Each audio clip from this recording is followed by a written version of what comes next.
Bismillahirrahmanirrahim. Assalamualaikum warahmatullahi wabarakatuh. Waalaikumsalam warahmatullahi wabarakatuh. Alhamdulillahirabbil alamin wa bihi nasta'in wa ala umuri dunya waddin. Wassalatu wassalamu ala asrofil anbiya'i wal mursalin wa ala alihi wa sahbihi ajmain. Amma ba'du. Ibu Kepala Sekolah SDIT Al-Kifah yang saya hormati, Bapak dan Ibu Guru SDIT Al-Kifah yang saya banggakan. Pertama-tama, marilah kita panjatkan puji syukur kehadiran Allah Subhanahu wa Ta'ala, karena dengan rahmat-Nya lah kita dapat berkumpul dalam keadaan sehat walafiat. Salawat serta salam semoga tercurah limpahkan kepada junjungan Nabi besar Nabi Muhammad Sallallahu Alaihi Wasallam. Baiklah, Bapak dan Ibu Guru, terima kasih sudah menyempatkan waktu dalam acara kegiatan diseminasi budaya positif di lingkungan SDIT Al-Kifah. Saya ucapkan terima kasih karena Bapak dan Ibu telah menyediakan waktunya dapat berkumpul di sini untuk melaksanakan tugas pendidikan saya, pendidikan calon guru penggerak angkatan 8. Baiklah, Bapak dan Ibu Guru, pada kesempatan ini saya akan memaparkan tentang saya menyebarkan pemahaman dan penerapan pengalaman budaya positif. Ini termasuk salah satu tugas, yaitu aksi nyata dalam modul 1.4. Nah, sebelumnya Bapak dan Ibu, ketika kita mendengar kata budaya positif, apakah Bapak Ibu mengetahui apa sih ya kalau ada kata budaya positif itu berarti tentang apa gitu? Yang di benak Bapak dan Ibu? Kebiasaan ya Bu, betul. Ada lagi? Ya, kebiasaan yang atau baik, perilaku yang baik ya Bapak dan Ibu, betul sekali ya. Itu, budaya positif itu berarti hal yang baik yang muncul yang ada pada sekolah.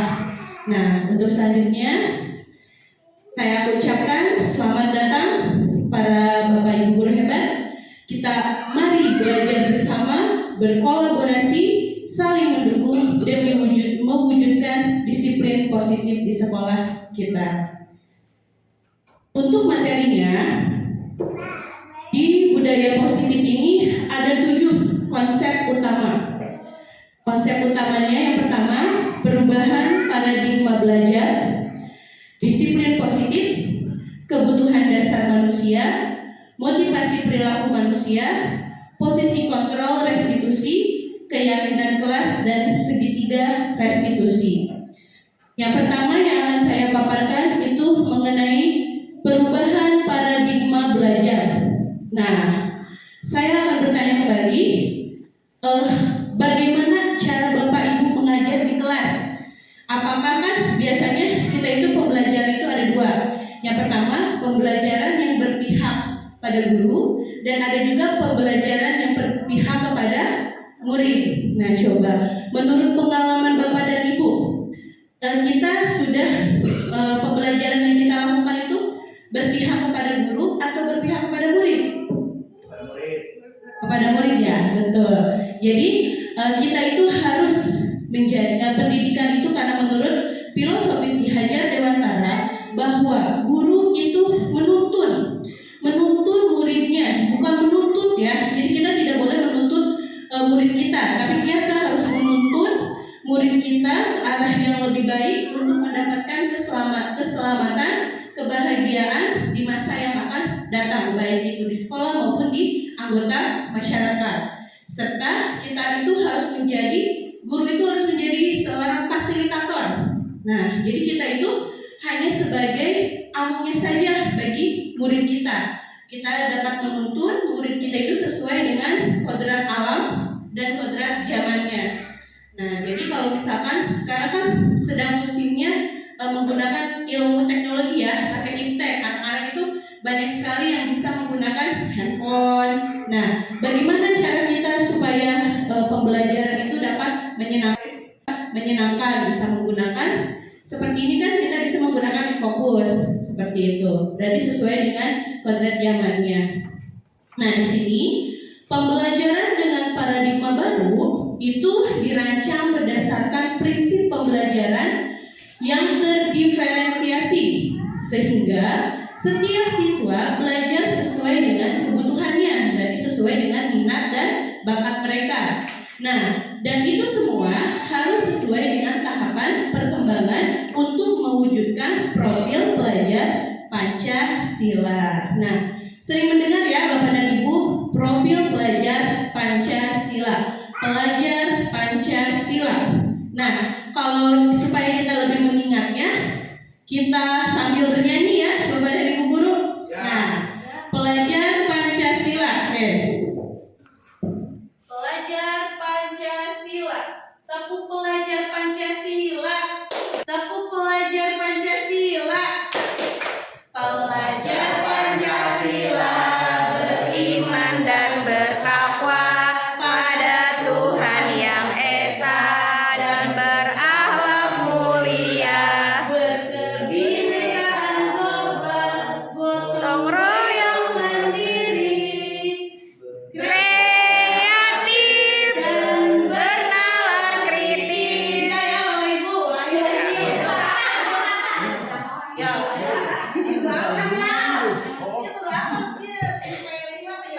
Ya, 1, 2, 3. Pelajar Pancasila beriman dan bertakwa pada Tuhan yang Esa dan berakhlak mulia, Kebinekaan global, gotong royong mandiri, kreatif dan bernalar kritis. Nah, itu jadi oke, terima kasih Bapak dan Ibu. Nah, jadi perkembangannya itu harus sesuai juga dengan profil pelajar Pancasila. Oke, untuk selanjutnya, nah kita akan lanjutkan ke disiplin positif. Dalam budaya kita, makna kata disiplin itu dimaknai menjadi sesuatu yang dilakukan seseorang pada orang lain untuk mendapatkan kepatuhan. Kita cenderung menghubungkan kata disiplin itu biasanya dengan kata ketidaknyamanan ya. Jadi kalau disiplin itu kan artinya kita harus patuh dan taat kepada peraturan. Nah, maka sehingga sebagai pendidik, tujuan kita itu adalah untuk menciptakan anak-anak yang memiliki disiplinnya pada diri mereka. Jadi rasa disiplinnya itu tidak ada keterpaksaan ya, sehingga mereka bisa berperilaku dengan mengacu kepada nilai-nilai kebajikan universal dan memiliki motivasi intrinsik.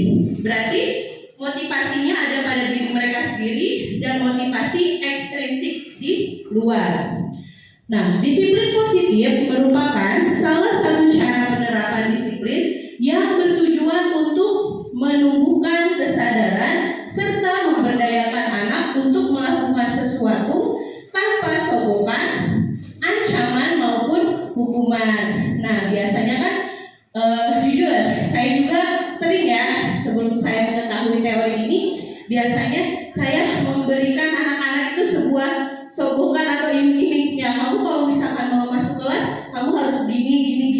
Ternyata itu merupakan motivasinya itu tidak ada pada diri anaknya, tapi yang ada itu hanya dari faktor luar saja, karena mereka merasa ya saya akan mengikuti apa yang diperintahkan, tapi saya mendapatkan imbalan ya, biasanya seperti itu. Oke, terus selanjutnya disiplin positif ini ada nilai-nilai kebajikan. Nilai kebajikan itu nilai yang disepakati bersama lepas dari suku bangsa, agama, bahasa maupun latar belakang. Contoh nilai kebajikan menurut institusi atau organisasi di sini sebenarnya banyak sekali ya Bapak dan Ibu. Nilai-nilai kebajikan itu ada 9. Tapi saya ambil 3 yang sering kita laksanakan di sekolah. Biasanya nilai itu yang pertama yang sering kita laksanakan itu dalam profil pelajar Pancasila yang tadi sudah kita bacakan ya, Bapak Ibu sudah kita nyanyikan. Yang pertama, beriman dan bertakwa pada Tuhan yang Maha Esa dan berakhlak mulia. Berarti peserta didik kita itu harus memiliki keimanan dan ketakwaan kepada Tuhan. Selanjutnya, berkebinekaan global. Berkebinekaan global di sini berarti peserta didik kita mengetahui budaya yang ada di Indonesia. Oke, selanjutnya gotong royong. Pasti murid-murid kita selalu melaksanakan gotong royong. Gotong royong itu di sini tidak hanya mengerjakan kebersihan seperti itu, tapi bisa juga gotong royong dalam diskusi kelompok. Dalam diskusi kelompok di dalam kelas. Mandiri tentunya murid kita harus memiliki rasa kemandiriannya, kreatif dan bernalar kritis atau berpikirnya kritis. Yang kedua, menurut organisasi IBO Primary Years Program atau PYP di sini bahwa kita harus memiliki rasa toleransi, hormat, integritas, mandiri, menghargai, antusias, empati, keingintahuan, kreativitas, kerjasama, percaya diri dan komitmen. Ya, sebenarnya sama saja di PYP ini ada dalam profil pelajar Pancasila itu saling ada keterkaitan ya Bapak dan Ibu, nilai kebajikannya sama. Kemudian dalam organisasi keterampilan hidup atau life skill ada dapat dipercaya, lurus hati, pendengar yang aktif, tidak merendahkan orang lain dan memberikan yang terbaik dari diri. Nah, materi selanjutnya itu adalah kebutuhan dasar manusia. Apakah kita memiliki kebutuhan dasar manusia kita? Kita perlu ya, betul. Karena kebutuhan dasar manusia itu adalah segala sesuatu yang kita lakukan untuk mendapatkan apa yang kita inginkan. Jika keinginan kita tercapai, maka kebutuhan yang kita juga akan terpenuhi ya. Seluruh tindakan yang kita lakukan itu pasti ada tujuannya, dan semua usaha yang terbaik kita lakukan adalah dalam rangka agar kebutuhan dasar kita terpenuhi dengan baik. Nah, di sini kebutuhan dasar manusia itu ada 5 ya. Kita itu harus mampu untuk bertahan hidup ya. Bertahan hidup itu berarti segala rintangan, segala sesuatu kita harus bertahan. Hidup kita itu harus bertahan. Yang kedua itu adalah kasih sayang dan rasa diterima. Kita perlu sekali ya Bapak dan Ibu disayangi oleh sesama teman, disayangi oleh orang tua, dan kita pun ingin diterima dimanapun kita berada, kita ingin diterima. Yang selanjutnya pasti manusia itu ingin kebutuhannya itu penguasaan, ingin menguasai segala hal ya, baik itu yang belum dia kenal ataupun yang dia inginkan. Selanjutnya adalah kebebasan. Kita tidak mau kan kalau kita dituntut terus oleh seseorang, tidak mau kan? Kita juga ingin kebebasan. Sesuai dengan Merdeka Belajar berarti kebebasan. Selanjutnya pasti kita perlukan itu adalah kesenangan. Karena kalau misalkan kita tidak senang, ketika kita mengajar nih, terus kita tidak senang, apa yang kita rasakan? Pastinya tidak semangat ya Bapak dan Ibu ya, betul sekali. Jadi ketika di dalam diri kita sudah senang, pasti ketika kita mengajar ke anak-anak pun akan memberikan kesenangan yang lebih. Oke, nah di sini ada motivasi perilaku manusia. Tadi dari kata disiplin, nah disiplin itu ternyata ada motivasi ekstrinsik dan intrinsik. Nah, kalau ekstrinsik berarti ini adalah motivasi dari luar. kalau misalkan kita hanya memiliki motivasi dari luar saja, pastinya juga disiplinnya kita itu tidak akan berlangsung lama ya Bapak Ibu. Seperti kita sering memberikan misalkan anak-anak itu sebuah iming-iming, ayo belajar ya nak, yang rajin, yang rapi, ntar ibu kasih permen. Nah itu termasuk juga sebuah ini ya Bu ya, sogokan juga. Itu sebuah iming-iming, ayo belajar ya nak, yang rajin, yang rapi, ntar ibu kasih permen. Nah itu termasuk juga sebuah ini ya Bu ya, sogokan juga. Nah di sini biasanya juga kalau ada kata disiplin itu, kalau tidak melakukan pasti adanya hukuman, sehingga anak-anak itu patuh, ya patuh, tapi mereka bukan dari diri mereka sendiri gitu, tapi karena ada faktor dari luar, karena ancaman gurunya misalkan, atau misalkan dia patuh, gak mau takut dihukum. Nah berarti itu hanya ada terdapat dari motivasi ekstrinsiknya saja. Terus yang selanjutnya yang imbalan yang tadi saya jelaskan, dan penghargaan dari orang lain. Saya mah biarin mau dapat nilai A ranking 1 aja misalkan, karena nanti kan dapat hadiah seperti itu. Jadi motivasi dia itu bukan dari dirinya, tapi dari pihak lain. Nah seharusnya motivasi itu harus tertanam pada diri kita sendiri dari intrinsiknya, karena untuk menjadi orang yang mereka inginkan, kita bisa menghargai diri sendiri dan menghargai orang lain dengan nilai-nilai yang mereka percayai. Jadi harus ada dari diri sendiri. Nanti kita bahas selanjutnya ya, motivasi apa yang harus muncul pada intrinsik. Nah, di sini ada sebuah hukuman, konsekuensi, dan restitusi. Dalam hukuman pasti itu tidak akan terencana. Tiba-tiba misalkan ada salah satu orang murid yang melakukan kesalahan, otomatis kita langsung hukum dia, betul? Ya, itu berarti sebuah hukuman. Nah, murid tidak tahu apa yang akan terjadi atau tidak dilebatkan. Maksudnya ini nanti kita pada keyakinan kelas ya, Bapak dan Ibu. Terus sifatnya kalau hukuman itu hanya satu arah, karena yang membuat peraturan dari hukuman itu adalah siapa? Guru, ya betul, gurunya sendiri. Dan hukuman itu bisa berupa fisik atau psikis. Ya. Nah sekarang konsekuensi. Kalau konsekuensi itu pasti ada terencana, terus disepakati sesuai dengan peraturan. Misalkan kita kan suka bikin peraturan kelas ya Bapak dan Ibu ya. Nah di situ peraturan kelasnya siapa yang melanggar pasti dia akan mendapatkan konsekuensinya. Terus walaupun seperti itu, murid juga bisa dibuat tidak nyaman, karena ketika dia melakukan kesalahan pasti dia akan mendapatkan konsekuensinya. Terus sikap guru hanya memonitor murid. Nah di sini sebaiknya kita itu melakukan restitusi. Restitusi itu adalah proses menciptakan kondisi bagi murid untuk memperbaiki kesalahannya. Jadi ketika ada murid yang melakukan kesalahan, tidak kita langsung kasih hukuman, nah, tapi bisa kita tanya alasannya kenapa, terus kesepakatan kelas apa yang sudah dilanggar. Nah seperti itu. Selanjutnya proses kolaboratif yang mengajarkan murid untuk mencari solusi sendiri.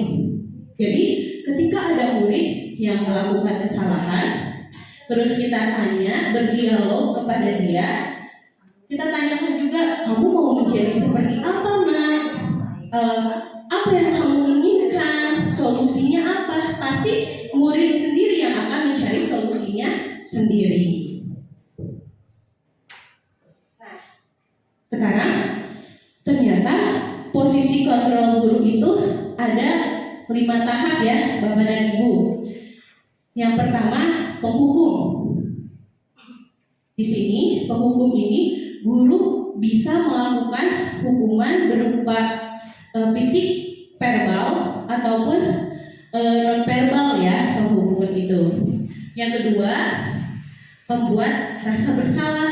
Misalnya kamu sih lakuin itu, ibu kan jadi jadi mendapat hukuman dari kepala sekolah. Nah, berarti ntar anaknya itu akan merasa bersalah ya Bapak dan Ibu. Jadi ada penghukum, pembuat rasa bersalah, terus teman itu berarti nanti ada dialognya ya, dan kita sebagai pemantau, dan yang terakhir sebagai manajer. Menurut Bapak Ibu, apa sih posisi kontrol guru yang baik itu? Apakah penghukum itu baik? Menurut Bapak Ibu? Tidak ya. Oke, nanti kita akan lihat dari sisi kata-kata atau dialognya yang disampaikan oleh gurunya.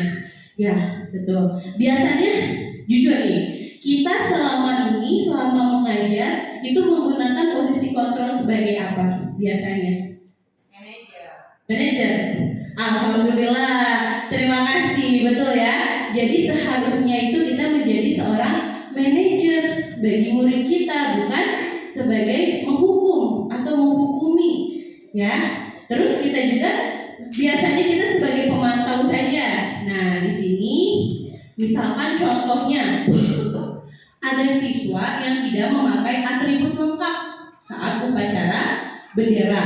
Nah, jika gurunya itu sebagai penghukum, pasti dia berkata seperti ini, hormat pada bendera selama 1 jam. Nah, itu berarti sebagai penghukum. Kalau dialog yang kedua, di sini adalah pembuat merasa bersalah. Berapa kali ibu harus memberitahu kamu selalu mengecewakan ibu. Nah, berarti anaknya akan merasa bersalah. Yang selanjutnya itu sebagai teman. Ayo dong, ikuti aturan sekolah. Tolong ibu ya sekali. Tolong ibu ya. Ya sudah, tidak apa-apa. Jangan sampai berbuat seperti ini lagi ya. Jadi kayak ke teman gitu ya pada anak itu. Selanjutnya sebagai pemantau. Nah, kalau pemantau, kamu sudah melanggar peraturan sekolah, kamu tahu konsekuensinya. Setelah upacara, kamu beli atributnya ke koperasi dan jangan diulangi lagi. Nah, sekarang ternyata yang lebih bagus itu adalah menjadi seorang manajer. Nah, di sini kalau kita posisi sebagai manajer, apakah kamu tahu kesalahan kamu? Kira-kira bagaimana kamu memperbaiki kesalahanmu? Nah, kalau menjadi seorang manajer, berarti kita menyelidiki dulu kenapa sih anak tersebut bisa melakukan perbuatan yang tidak sesuai, tidak menaati peraturan, dan kita menggali dulu ya. Nah, oke, coba di sini ada sebuah dialog lagi. Bapak dan Ibu jawab ya. Posisi kontrol apakah aku? Dari kata saya kecewa sekali dengan kamu. Itu yang tadi membuat rasa bersalah. Membuat rasa bersalah. Betul, tepuk tangan semuanya. Ibu guru hebat namanya. Selanjutnya, kamu tidak pernah benar melakukannya.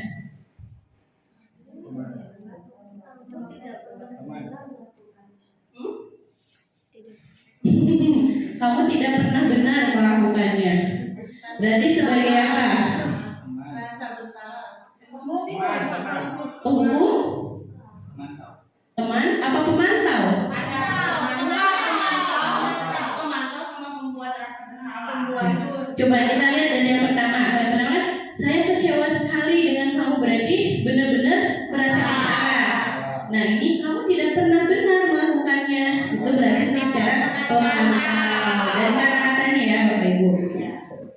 Selanjutnya, apa rencanamu untuk menyelesaikan masalah ini? Betul sekali. Sekarang, ayolah lakukan demi ibu ya. Yang terakhir, kamu tidak akan mendapatkan nilai jika kamu tidak mengerjakan tugas. Berarti, alhamdulillah, berarti Bapak Ibu guru di sini semua sudah hebat. Beri tepuk tangan semuanya. Oke, nah tadi kan posisi kontrol yang lebih baik itu menjadi seorang apa? Manajer ya, menjadi seorang manajer. Tapi apakah dalam kegiatan yang kita lakukan pembelajaran itu susah atau gampang sih menjadi seorang manajer itu? Pasti sulit ya? Pasti sulit. Bawaannya ketika ada anak yang waktu sama kita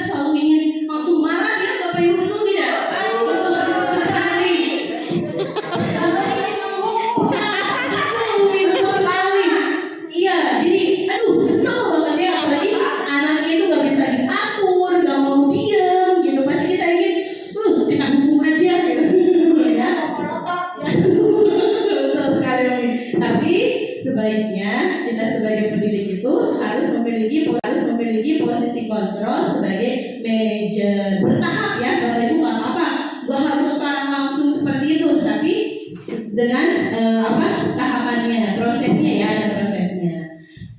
Nah, sekarang kita akan membahas tentang keyakinan kelas. Oke. Sekarang lagi booming nih kata-kata keyakinan kelas itu. Kalau dulu kan biasanya kita bikin peraturan kelas ya, betul. Kenapa sih harus keyakinan kelas gitu? Terus kenapa bukan peraturan kelas? Ada yang bisa menjawab tidak? Perbedaannya apa? Oke, kalau dilihat dari peraturan kelas, berarti kalau peraturan kelas itu dibuat oleh siapa? Guru ya, dibuat guru, ditentukan oleh murid. Tapi kalau keyakinan kelas itu adalah dibuat secara bersama dengan murid, sesuai dengan kondisi yang ada di sekolah ataupun kondisi yang ada di kelas, betul ya. Nah, ternyata pembentukan keyakinan itu memang sifatnya abstrak ya. Abstrak itu berarti tidak bisa dinyatakan, tapi terus juga berupa pernyataan yang universal atau menyeluruh, dibuat dalam pernyataan positif dan sedikit kata-katanya. Kalau dulu kan peraturan jika tidak jika tidak melaksanakan piket kelas akan didenda 1.000 misalkan, itu biasanya peraturan kelas kan ya. Tapi kalau dalam keyakinan kelas kita hanya tuliskan saja jagalah kebersihan kelas, otomatis semuanya harus menjaga kebersihan, itu perbedaannya. Terus misalkan jangan menyontek ketika ulangan, udah aja kalau di keyakinan kelas hanya ditulis bersikap jujur gitu doang. Jujur itu berarti tidak hanya mencontek saja, misalkan berbohong atau apa ya, bisa juga disesuaikan dengan kondisi kelas sekolah sehingga mudah diterapkan. Terus dalam keyakinan kelas ini semuanya terlibat, tidak hanya guru saja. Kan kalau peraturan mah guru yang membuatnya, terus ditaati oleh muridnya. Tapi kalau keyakinan kelas dibuat oleh semua warga yang ada di kelas. Seperti itu ya Bapak Ibu. Di sini ada contohnya. Nah, biasanya keyakinan kelas itu harus ada nilai kebajikannya atau ada kata-kata yang sesuai. Misalkan di sini bertanggung jawab mengerjakan tugas piket. Jadi ada kata-kata bertanggung jawab. Nah, bertanggung jawab ini termasuk nilai kebajikan atau nilai universalnya, pernyataan positif langsung gitu ya. Dan di keyakinan kelas itu tidak boleh menuliskan kata janganlah, itu tidak boleh, karena janganlah itu bukan pernyataan yang positif, karena jangan berarti jangan itu negatif ya. Nah, yang positifnya itu bisa dengan kata bertanggung jawab, bersikap jujur, bersikap tenang. Berarti kalau bersikap tenang saat pelajaran berlangsung, awalnya peraturannya apa Bu?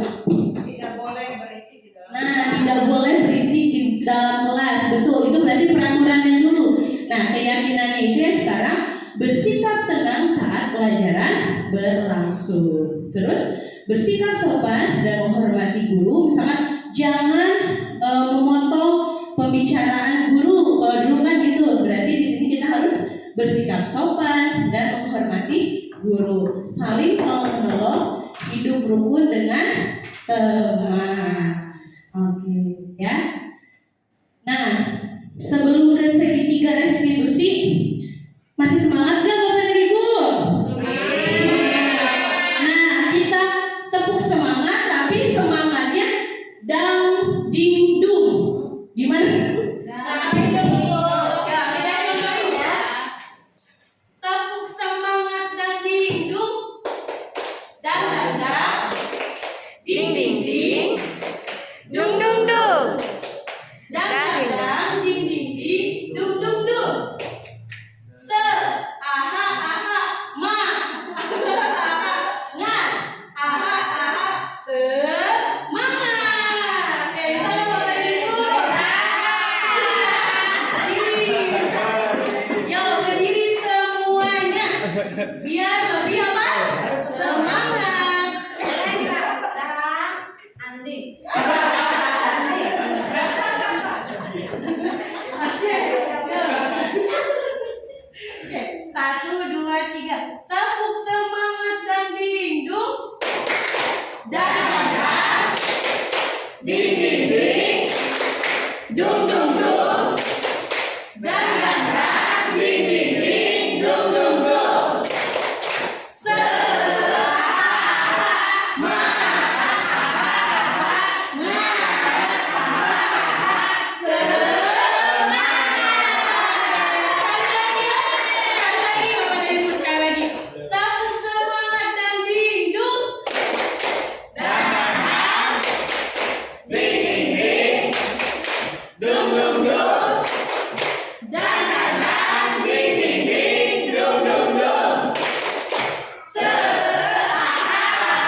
kontrol kita itu sebagai manajer ya tadi,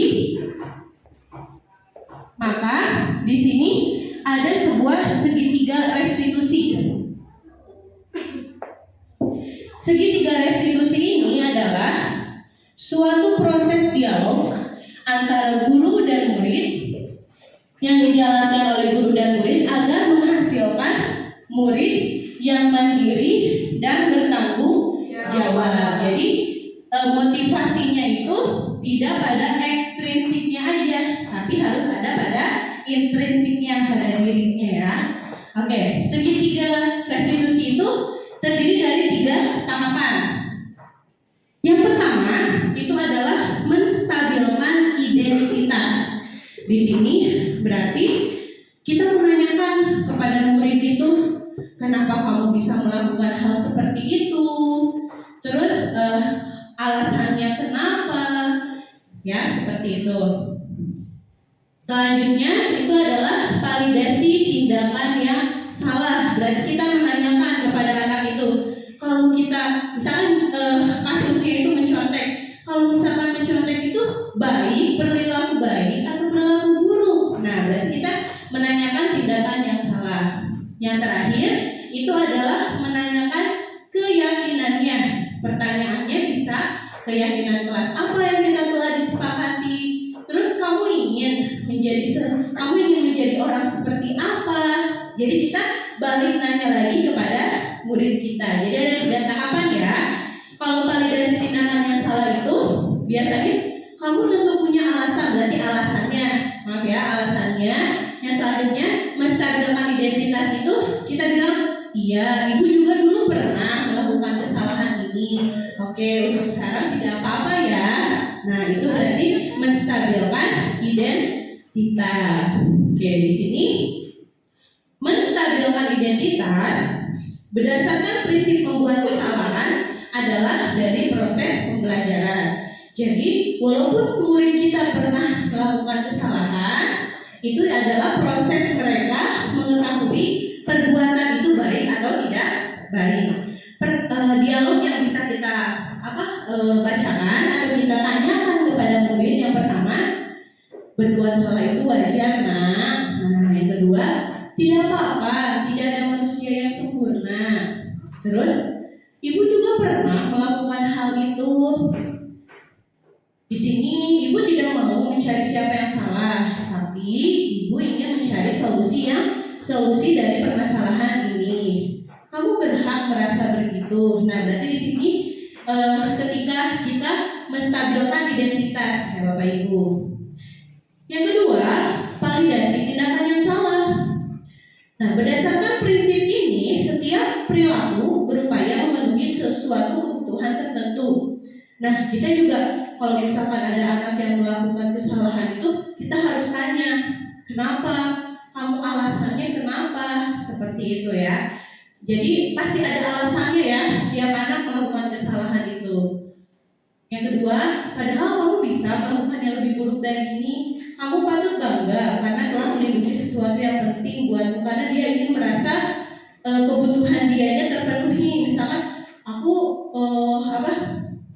nggak mau main sama teman, misalkan ada 2 anak, yang satu itu nggak mau main sama ini karena aku diancam sama teman yang sebelumnya gitu. Berarti kan itu dia ingin diterima kan oleh teman yang satunya lagi. Yang selanjutnya, kamu melakukannya karena mempertahankan sesuatu yang penting bagimu. Yang ketiga, tahapan yang ketiga itu adalah menanyakan keyakinan. Nah, jadi sekarang kita dimulai. Ketika kita masuk ajaran baru, kita buat keyakinan kelas ya, Bapak Ibu. Buat sebuah keyakinan kelas. Nah, di mana keyakinan kelas itu dilanggar, nanti kita bisa menanyakannya pada segitiga restitusi. Keyakinan kelas kita apa? Misalkan dia sering terlambat datang ke sekolah. Berarti nilai keyakinan kelasnya apa itu? Kalau terlambat, misalkan disiplin ya, berarti dia tidak berdisiplin. Nanti tanya, berarti disiplin itu penting nggak bagi kamu? Penting, Bu. Nah, berarti apa solusinya supaya kamu bisa disiplin? Nah, berarti kita harus menanyakan dulu anaknya. Terus selanjutnya nilai apa yang sudah disepakati dan yang sudah kamu langgar, terus seperti apa. Baru kita buat keyakinan kelas ya Bapak Ibu, buat sebuah keyakinan kelas. Nah, di mana keyakinan kelas itu dilanggar, nanti kita bisa menanyakannya pada seri 3 restitusi. Keyakinan kelas kita apa? Misalkan dia terlambat, sering terlambat datang ke sekolah, berarti nilai keyakinan kelasnya apa itu? Kalau terlambat, misalkan disiplin ya, berarti dia tidak berdisiplin. Nanti tanya, berarti disiplin itu penting nggak bagi kamu? Penting Bu. Nah, berarti apa solusinya supaya kamu bisa disiplin? Nah, berarti kita harus menanyakan dulu ke anaknya. Terus selanjutnya, nilai apa yang sudah disepakati dan yang sudah kamu langgar, terus seperti apa gambaran kelas yang ideal menurut kamu. Jadi kita tanya anak itu, ketika anak melakukan kesalahan itu kita langsung tanya apa maunya. Selanjutnya, kamu ingin menjadi seperti orang seperti apa. Jadi supaya anak tersebut dapat nyaman di dalam kelas. Nah, di sini ada sebuah kegiatan restitusi ya Ibu. Saya kemarin mendapatkan tugas harus melaksanakan dialog dengan murid, tapi karena muridnya di sini kita sedang libur, jadi saya pinjam anak tetangga di sana karena tugasnya harus terpenuhi ya Bapak dan Ibu. Di sini ada dialog. Selamat pagi Rapa. Selamat pagi Bu. Bapak sudah sarapan hari ini? Sudah. Iya. Rafa tahu nggak kenapa Ibu panggil Rafa ke sini? Tidak tahu. Iya betul. Tadi Rafa datang ke sekolah jam berapa? Jam 7. Jam 7. Kalau masuk sekolah itu jam berapa? Jam 6.45. Nah berarti kalau Rafa datang jam 7, berarti Rafa datangnya bagaimana? Datang terlambat. Terlambat ya. Sekarang Ibu tanya, terlambat itu termasuk perbuatan baik atau tidak baik? Perbuatan tidak baik. Perbuatan tidak baik ya. Nah, tidak apa-apa, Rafa sudah melakukan kesalahan, tetapi setiap manusia juga pasti pernah melakukan kesalahan ya, karena tidak ada manusia yang sempurna, karena kesempurnaan itu hanya milik Allah. Nah, sekarang di sini Ibu tidak ingin mengetahui siapa yang salah dan siapa yang harus dipersalahkan. Namun, di sini Ibu ingin memberikan solusi atau mencari solusi untuk masalah kesalahannya Rafa. Nah, sekarang coba ceritakan sama Ibu ya, kenapa Rafa bisa datang terlambat? Alasannya apa? Main PS sampai jam 11. Main PS sampai jam 11. Nah, berarti main PS itu perbuatan tidak baik atau perbuatan baik? Perbuatan tidak baik. Tidak baik ya, betul. Nah, karena main PS itu merupakan perbuatan yang tidak baik, maka Ibu ingin Rafa harus memperbaikinya. Nah, berarti Rafa harus memperbaiki bagaimana supaya Rafa tidak tidak terlambat ke sekolah. Coba keyakinan kelas apa yang sudah Rafa langgar? Karena kan pada awal ajaran baru kita sudah membuat keyakinan kelas. Nah, keyakinan kelas apa yang udah Rafa langgar?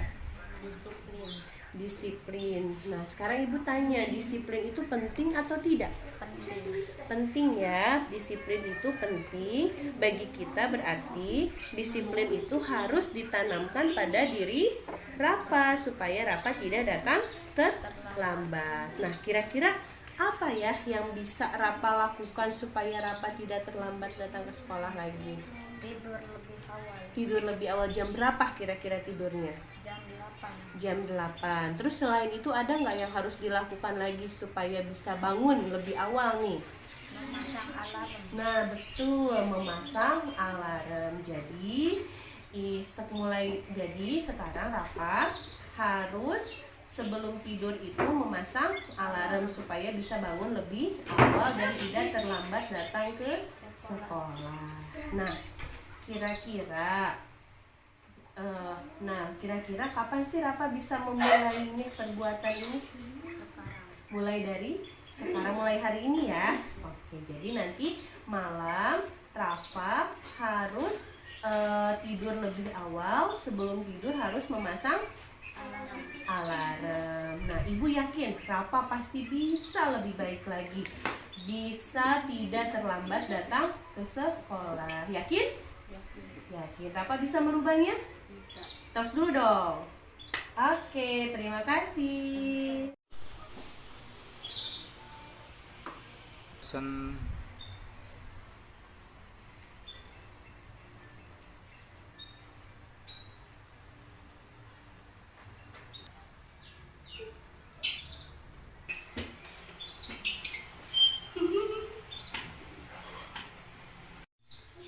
Selamat siang, Pia. Siang, Bu.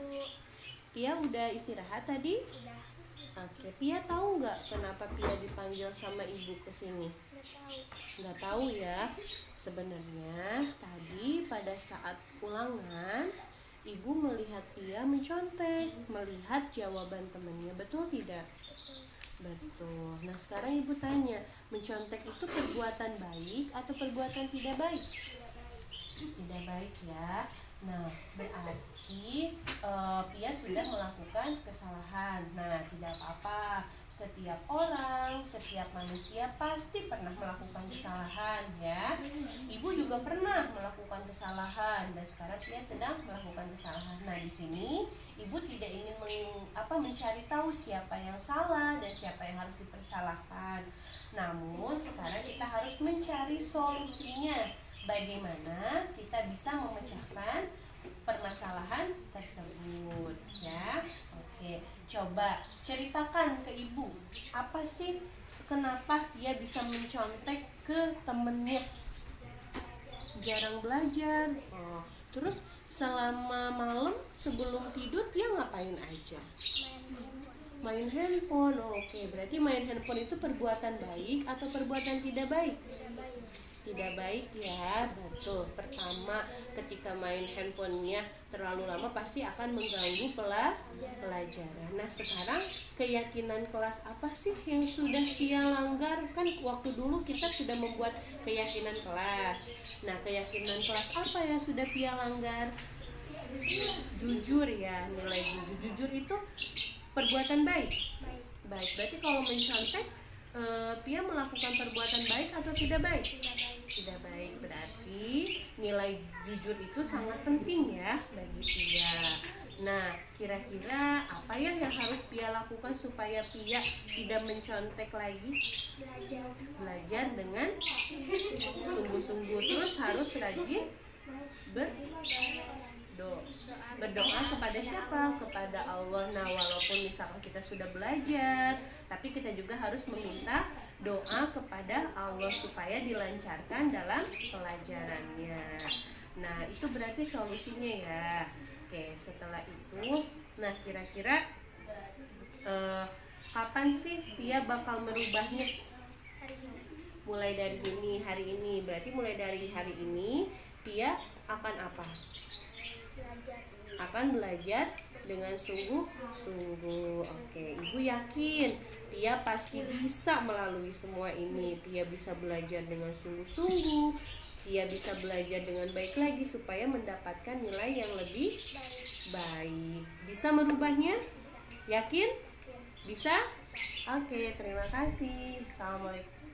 Ya. Ya, kepada Ibu Guru.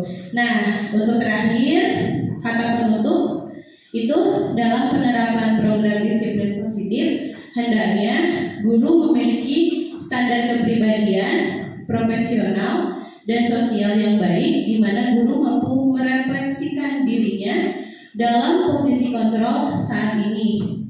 Bagaimana perjalanan dirinya sendiri sebagai amo atau manajer yang menuntun murid-muridnya menjadi insan yang mandiri, merdeka, dan bertanggung jawab. Ini semuanya terdapat dalam standar nasional pendidikan. Baiklah, Bapak dan Ibu, mungkin cukup sampai di sini saya memaparkan materinya. Terima kasih atas perhatiannya. Billahi taufiq wal hidayah. Wassalamualaikum